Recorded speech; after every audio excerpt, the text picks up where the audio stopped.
Did you just see that? Hello, I'm Sophie. Welcome back to my channel and welcome back to come and look inside my garden because there is so much going on. I thought that while the sun was not boiling, scorching hot, it's cooled down a little bit. I think a storm might be coming. I thought we would whiz around and have a look in the statue garden because there is so much to show you. So much is in flower, so much is coming into flower. There's a lot to see. It is just starting to rain.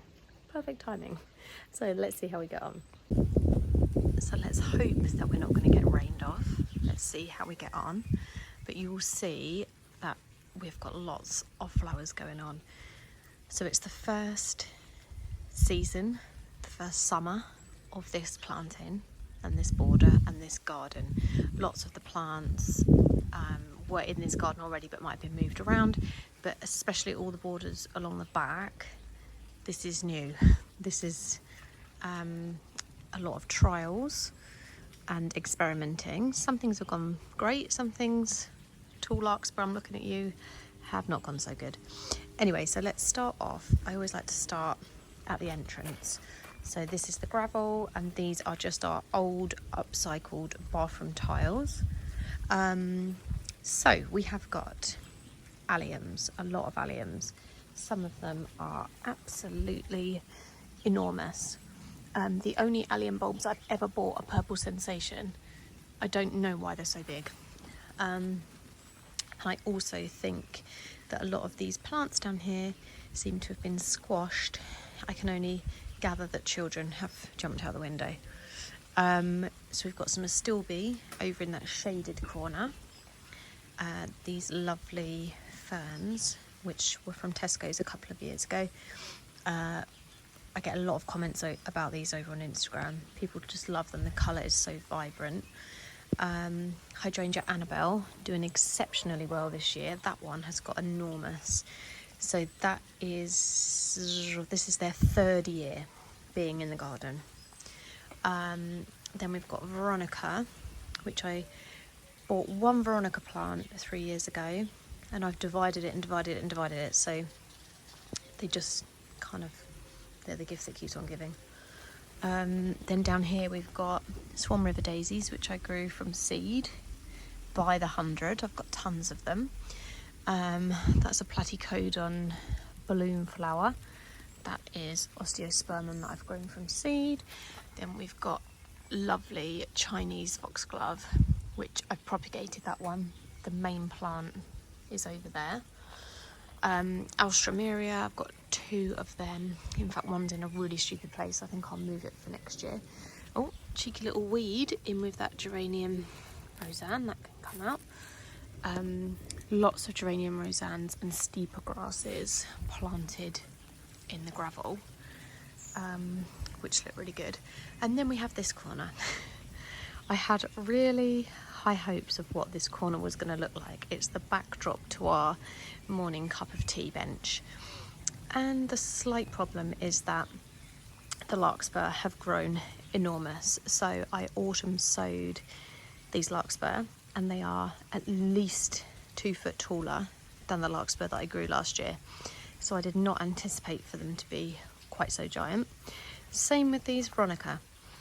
I loved the Veronica that I bought, so I bought one from a garden centre and I thought I'd grow my own. So these were grown from seed last year. They didn't flower last year, and this year they're this tall. I don't really know why. I was not expecting that. They're very beautiful, but it's just a little bit thrown my planting because you can't see stuff that's behind. I've got lovely rose campion. I've got a lovely fuchsia pink salvia, which I adore. Gorgeous delphiniums. I've got a lovely grass in there, Verbena bonariensis. And then, yes, these. I can't see those delphs. I've already had to take a few things out because it was just so big.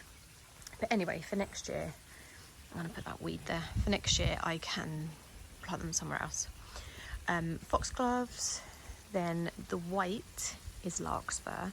Now I had a bit of confusion with the larkspur because I actually grew a mix called the Giant Imperial Mix, and last year I only had this type, which I absolutely loved. They look like a little star, beautiful.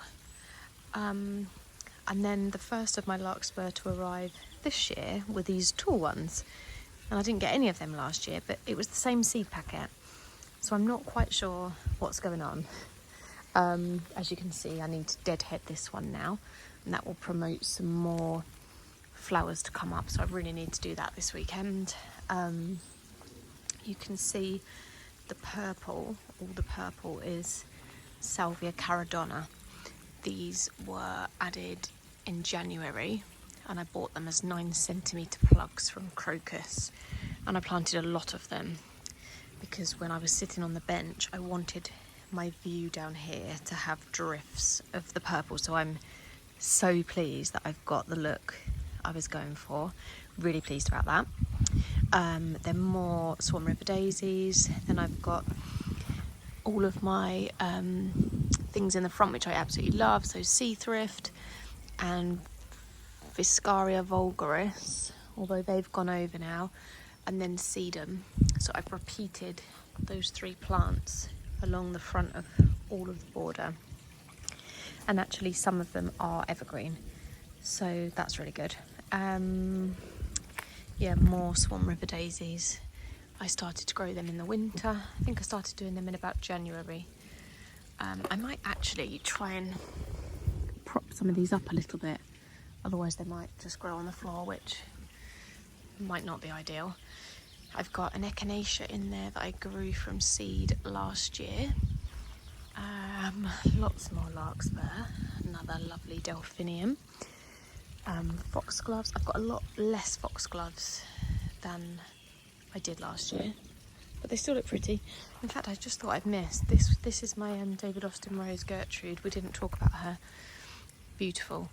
And then I did have a lovely white clematis growing through there, which looked lovely a week ago, but it looks like all those flowers have faded now.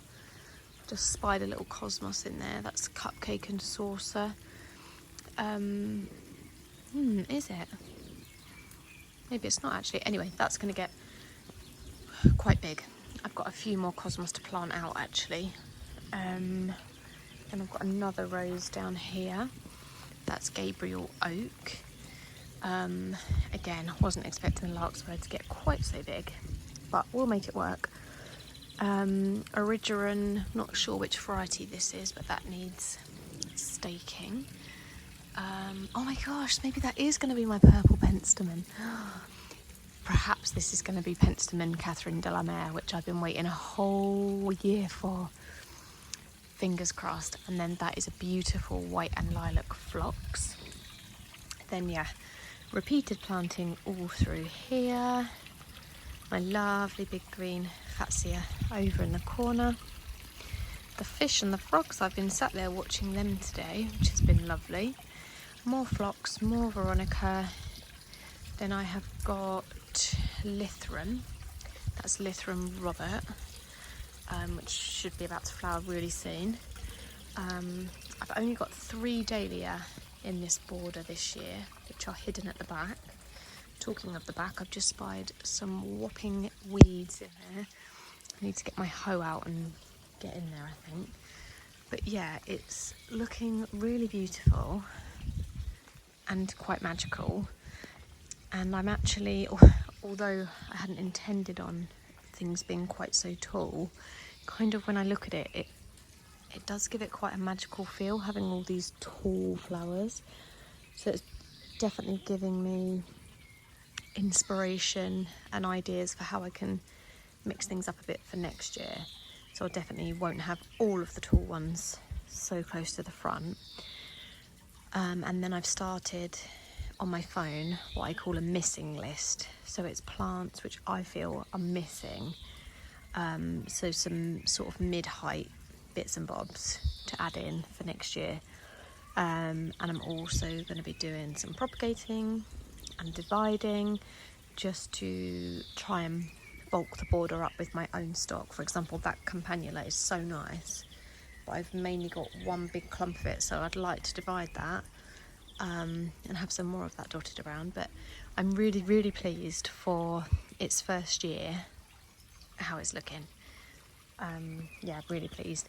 These are just geraniums that I was given as a cutting actually just to fill a gap, but I've actually got some lovely grasses to go in there, so I will at the end of the season take them out and I think plant the grasses in, then some ferns, more foxgloves. But yeah, I'm really pleased. I hope you enjoyed that little tour.